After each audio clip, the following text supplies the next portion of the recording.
વાત અમદાવાદની, જ્યાં વહેલી સવારે ફૂંકાયું મિની વાવાઝોડું। 30 થી 40 કિલોમીટર પ્રતિ કલાકની ઝડપે પવન ફૂંકાયો। શહેરમાં ભારે પવન ફૂંકાતા ધૂળની ડમરીઓ ઉડી। ધૂળિયું વાતાવરણ જોવા મળતા વાહન ચાલકો પણ મુશ્કેલીમાં મુકાયા। સિંધુ ભવન રોડ પર વૃક્ષો ધરાશાયી થયા। ભારે પવનના કારણે કેટલાક વિસ્તારમાં વીજ પુરવઠો પણ ખોરવાયો હતો। કેટલાક વિસ્તારોમાં નાના હોર્ડિંગ્સ અને બોર્ડ પણ ઉડી ગયા।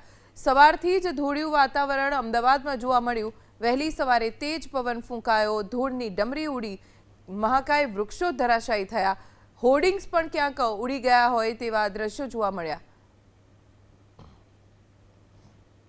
અમદાવાદમાં વહેલી સવારે તેજ પવન ફૂંકાવાના કારણે વાતાવરણમાં પલટો આવ્યો હતો। ધૂળિયું વાતાવરણ સર્જાયું હતું। વિઝિબિલિટીમાં પણ ઘટાડો થયો હતો અને અમુક જગ્યાએ કે જ્યાં આગળ ઝાડની ડાળીઓ પડી હતી અને ખાસ કરીને અમદાવાદના આ વસ્ત્રાપુર વિસ્તારમાં જે ટ્રાફિક બૂથ છે તે પડી ગયું હતું। જો કે વેસ્ટર્ન ડિસ્ટર્બન્સ અને upper air cyclonic circulation system જે સક્રિય થવાના કારણે અમદાવાદમાં વહેલી સવાર થી જ વાતાવરણમાં પલટો આવ્યો હતો અને જે વહેલી સવારે જે વાહન ચાલકો હશે તેમને પણ ભારે હાલાકીનો સામનો કરવો પડ્યો હશે, કારણ કે વિઝિબિલિટીમાં ઘટાડો હતો। જો કે આગામી 3 કલાકમાં હવામાન વિભાગે પોતાનું જે નાવકાસ્ટ છે તે જાહેર કર્યું છે અને પવનની જે ગતિ હતી તે 30 થી 40 કિલોમીટર પ્રતિ કલાકે ફૂંકાયું હતું। આગામી 3 કલાકમાં રાજ્યના અમુક જિલ્લાઓમાં હળવા વરસાદની આગાહી કરવામાં આવી છે, જેમાં અમદાવાદ, ગાંધીનગર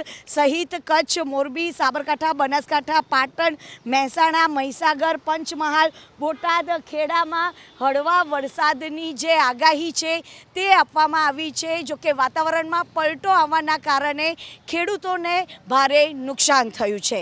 કેમેરામેન પિયુષ લેવા સાથે રાજલ બારોટ, એબીપી અસ્મિતા, અમદાવાદ।